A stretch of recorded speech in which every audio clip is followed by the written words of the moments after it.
श्री शिव महापुराण महात्म्य पहला अध्याय। सोनकादि ऋषि और अन्य मुनिजनों ने भगवान वेदव्यास के परम पौराणिक शिष्य श्री सूत जी से विनम्र शब्दों में हाथ जोड़कर प्रार्थना की कि हे महात्मन, आपने पुराणों में श्रेष्ठ श्री शिव महापुराण को अमित फलों को देने वाला और समस्त वेदों और उपनिषदों का सार कहा है। सो हम सब इस शिव महापुराण के महत्व को सुनना चाहते हैं।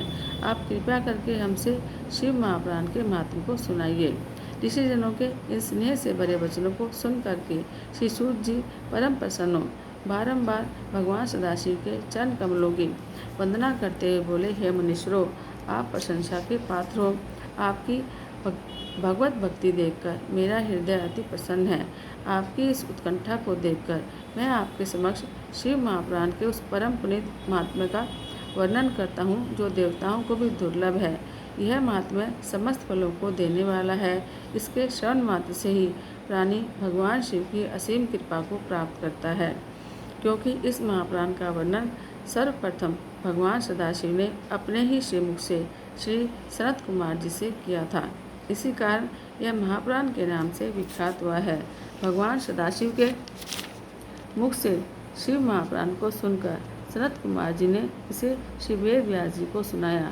भगवान वेद व्यास जी ने लोगों का कल्याण करने की इच्छा से इस महापुराण को संक्षिप्त करके मुझे सुनाया है। इस परम पुनीत महापुराण के पठन पाठन और मनन से कलयुग के प्राणियों का हृदय शुद्ध होता है। वे सत्य पर आरूढ़ होकर भगवान शिव की भक्ति को प्राप्त करते हैं। इस महापुराण के सुनने मात्र से ही राजसूय यज्ञ का फल प्राप्त होता है। हे मुनियों, इस महापुराण के श्रोताओं को शिवरूप जानकर उनके चरण रज लेने से ही प्राणी के जन्म जन्म के पापों का विनाश हो जाता है। यदि प्राणी के पास समय का अभाव हो तो वह दिन में थोड़ा सा समय निकाल कर ही इसके पाठ को सुने। ऐसा करने वाले प्राणी के सारे क्लेश नष्ट हो जाते हैं। उसे समस्त प्रकार के दान और यज्ञों का फल खुद ही मिल जाता है। इस महापुराण का श्रवण और भगवान शिव का नाम संकीर्तन कल्प वृक्ष के समान फलों को देने वाला है। पापी जनों और अधर्मियों के लिए यह महापुराण साक्षात अमृत के घट के समान है। जिस प्रकार अमृत का पान करके प्राणी अमृत को प्राप्त करता है, उसी तरह इस महापुराण का श्रोता अपने और अपने परिवार के समस्त प्राणियों के भी पापों को नष्ट करके सुखों को प्राप्त करता है। इस महापुराण में 7 संहिता है। इन 7 संहिताओं में कुल मिलाकर 24,000 श्लोक हैं। इन श्लोकों में भक्ति, ज्ञान, वैराग्य का अटूट भंडार भरा हुआ है। यह 7 संहिता कर्मानुसार इस प्रकार हैं: विद्येश्वर संहिता, रुद्र संहिता, शतरुद्र संहिता, कोटि रुद्र संहिता, उमा संहिता, कैलाश संहिता और वायव्य संहिता। इन 7 संहिताओं वाला शिव महापुराण परम दिव्यता को प्राप्त है। यह प्राणी को परम गति प्रदान करने वाला है।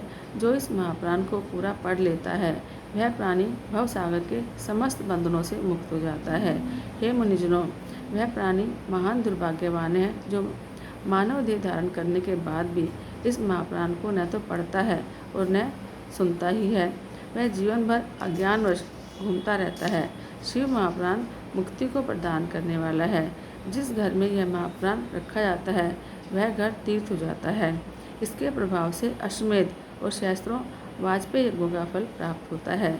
जो प्राणी इसे भक्तिपूर्वक स्मरण करता है, उसके कोटि कोटि जन्म के पाप खुद ही नष्ट हो जाते हैं।